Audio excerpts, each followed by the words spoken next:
Sanibonani ke ubungolo indlovukazi ngiza nendaba wona uzanani nendlebe. Lona ke umamgobhozi wenu wodumo oniphathela zona zishisa on my YouTube channel.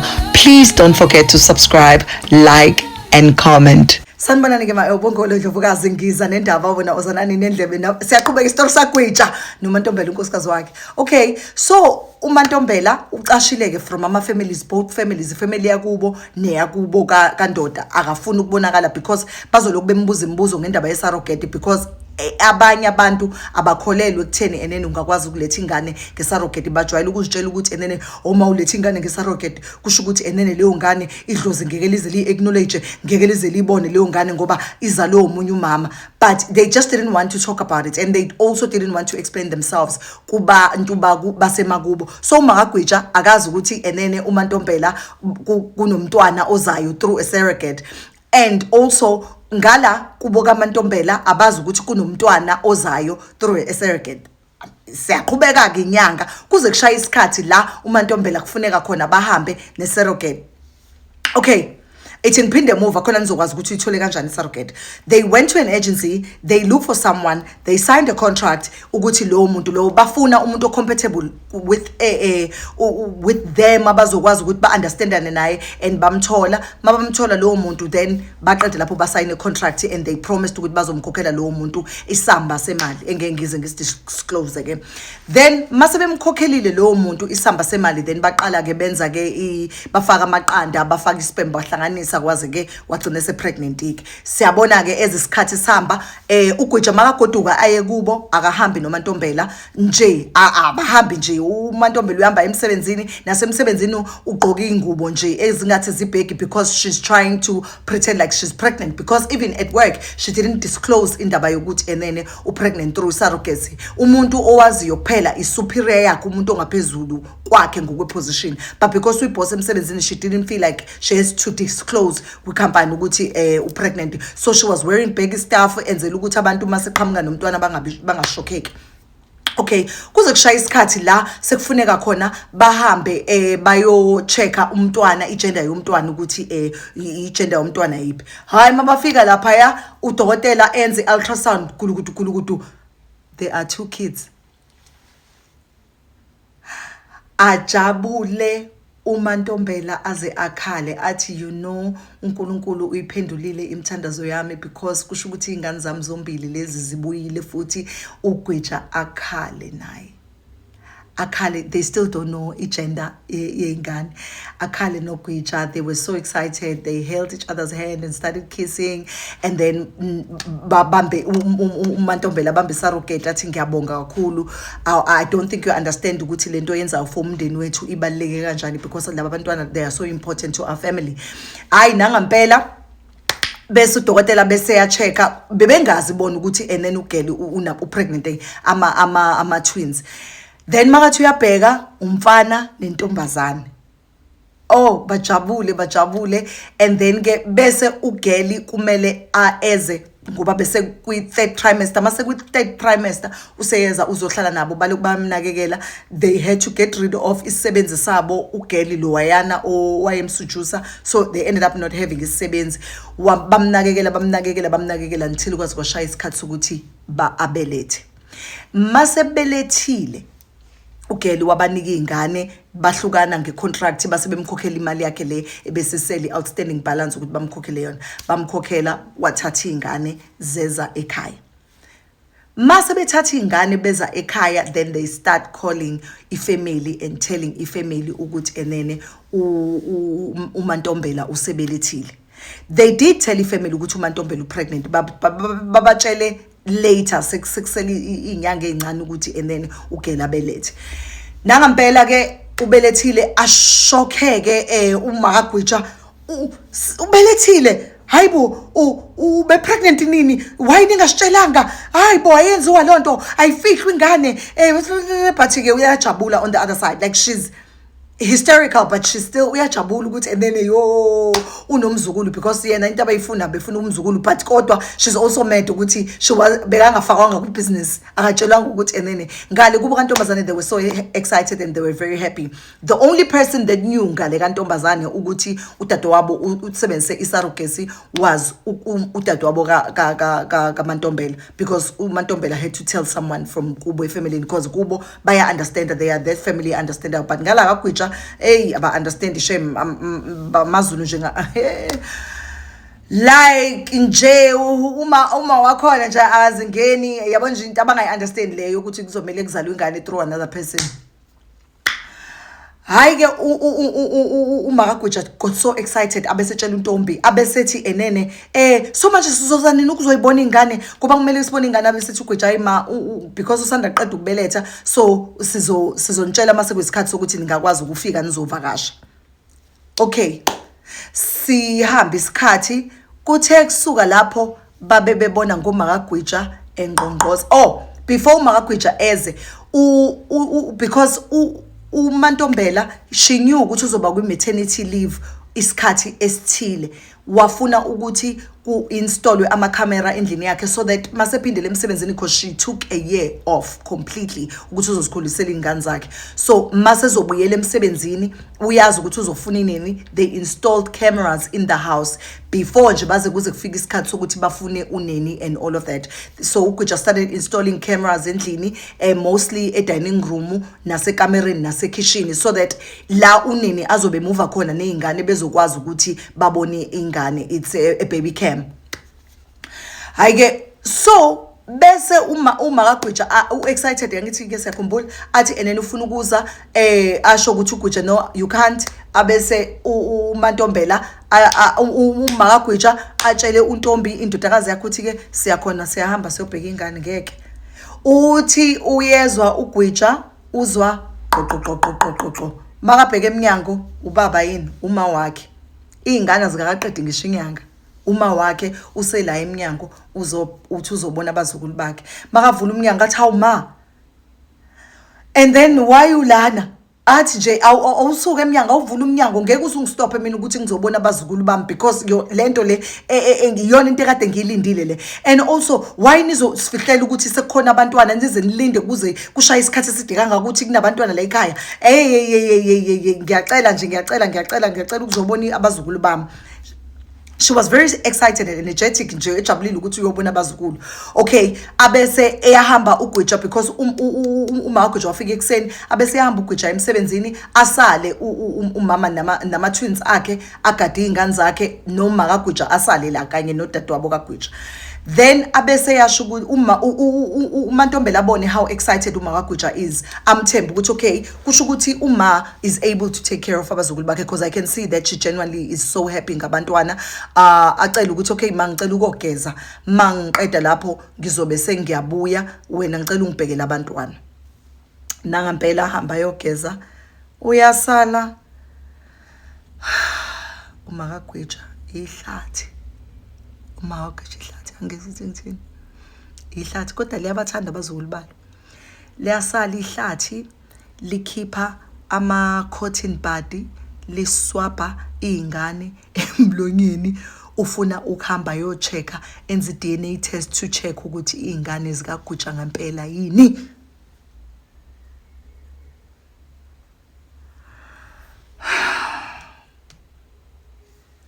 Aqede ayogeza geze ngalesikhathi lo uyaswapha uthatha lezi zinto uyifaka uplastic uyifaka esikhwameni ufuna uko-check ukuthi abazukulu bakhe abeqiniso yini. uNtombi ngapha wenza ukudla ngalena so noNtombi didn't see ukuthi uma wakhe uthathe i-DNA yey'ngane emlonyeni. Okay, bahambe nangampela lo gogo lo ahamba yo testa atesta ingane athola ukuthi ngempela 100% abazukulu bakhe. Aqhubeke kajabule kakhulu enjoy i-life.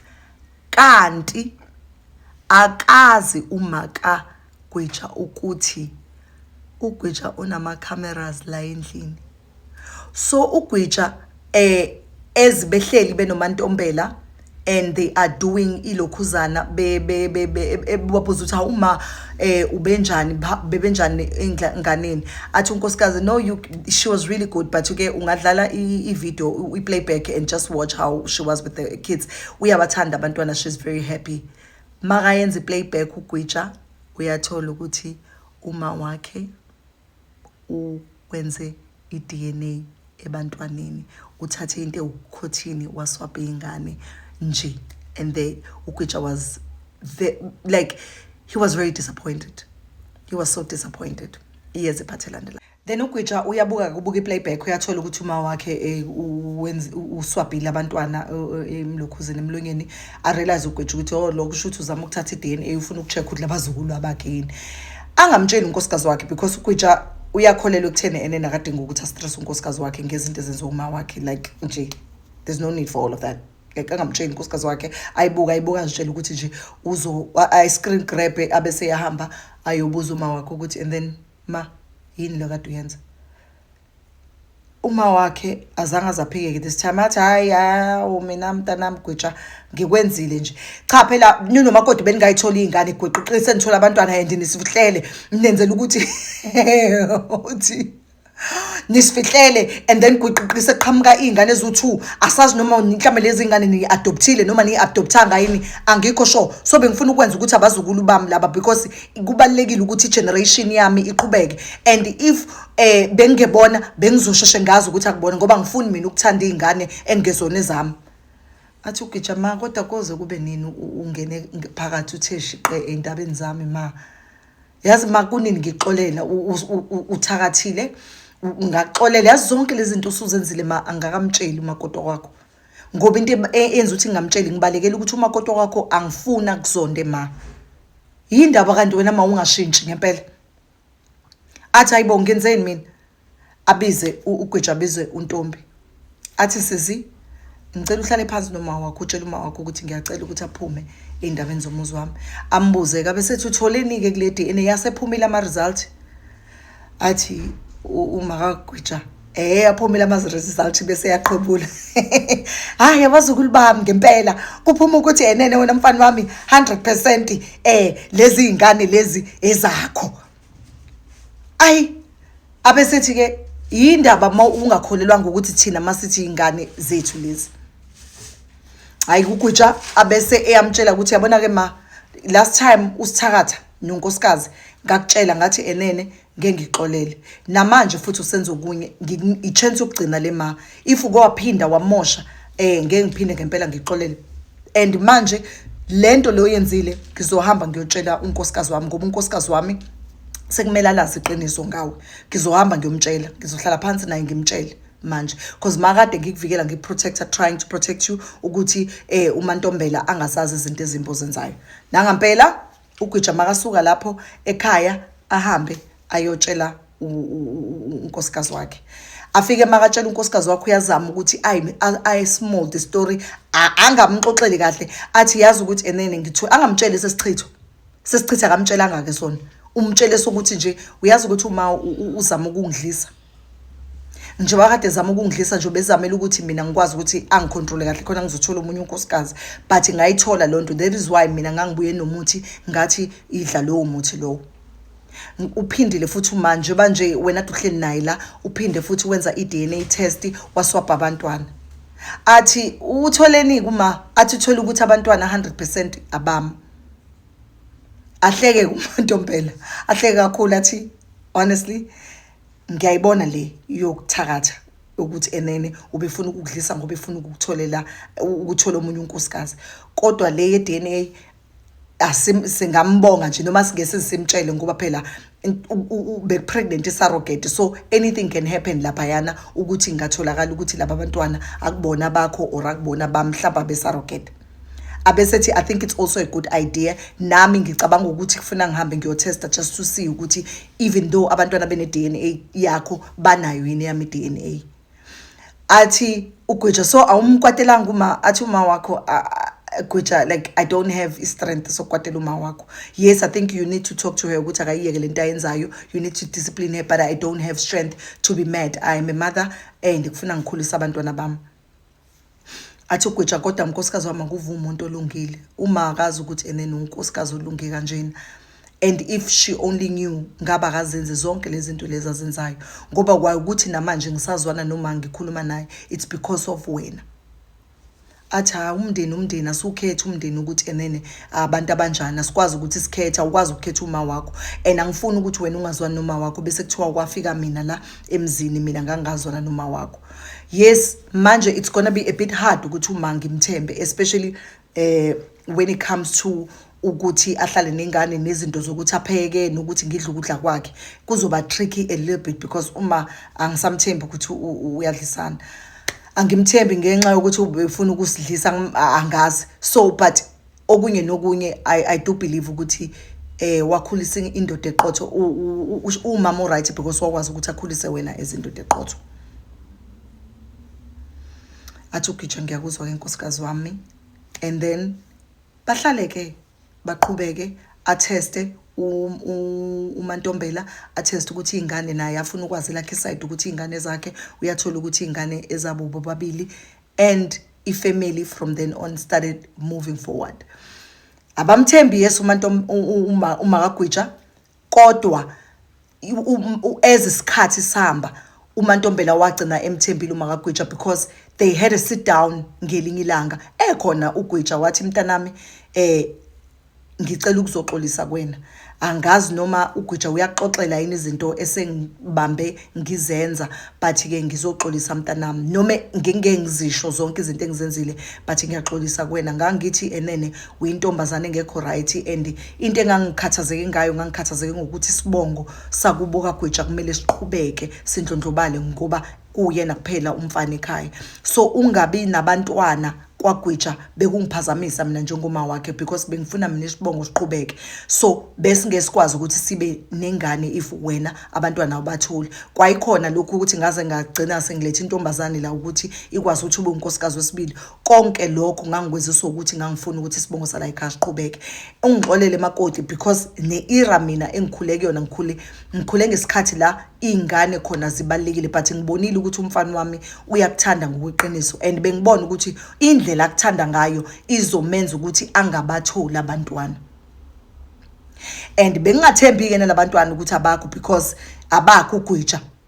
Ngahambile ke makoti eliphethe iphepha uliphethe iphepha lapha esikhwameni ngihambile makoti ngaswapha abantwana la kwaba iphutha kwayilapho ukuthi ngiswapha abantwana ningekho ngahamba ngotesta ngathola ukuthi ingane zakwami mina bengenziswa lonto because bengifuna ukuthi umuzi wami uqhubeke ushone phambili bengave ngikwenzisa ukuthi ngiyakuzonda or angifuni ukuthi ube umakoti la ekhaya. So ngiyacela ungithethelele abese yaphendula uMantombela athi noma okuningi kwaloko kungitshela khona uGwija bese ngitshelile and okunye kwangiphatha kabi okuningi owakwenza ngifuna uqamba amanga kwangiphatha kabi kodwa ke ngoba somndeni kufuneka sidlule kulento siqhubeke siphambili.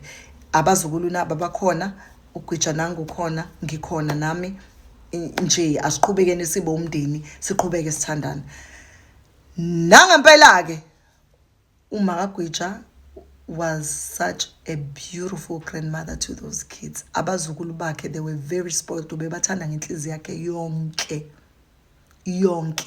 I-DNA test iphumile ama results athola ukuthi enene ingane ezaMantombela noGwija nontombi naye washintsha waba yi beautiful sister. Kuthe sekushaya isikhathi la kufuneka khona uMantombela aphindele emsebenzini untombi volunteered on her own ukuthi uzogada ama nieces and nephews akhe abashana bakhe nangempela wabagada noma wakhe was there helping. Sakhula isibongo kanjalo bayakhula abantwana ifamily right and all is well. And into ebalekile kulesi story because as we can see ending yaso lesiyaphela namanje without uMantombela uGwija I think umuzi wakhe would have fell apart because uMantombela simbonile ukuthi all the time ubeka mnika umamezala wakhe benefit of the doubt. Without uGwija also a relationship kaMantombela nomamezala ngabe kade yafa because uGwija tried by all means to ukuvikela uma wakhe and also ukuvikela unkosikazi wakhe in terms of ukuthi angabaxabanisi. Ayikho unkosikazi ayenzile umuntu obehlupha uyena umamezala but kodwa umamezala ubehlupha for the sake of ukuthi isibongo sengane yakhe kumele sikhule, igeneration ingagcini ngogwija. So what's your take on this? Ngiyacela ungitshela ukuthi, and then do you condone into eyenziwe uMakagwija, and do you see her side, even though siyamazi ukuthi ube usikhotheni, do you see side also lamakoti and ngokuthi athole isarogeta ngabatsheli abantu basemzini nje? Just share with us what's your take. Ngiyabonga papa yini, siyaphela ke la istory sethu. Ubongiwe le Ndlovukekazi. Don't forget to subscribe on my YouTube channel, like, comment and share. Bye.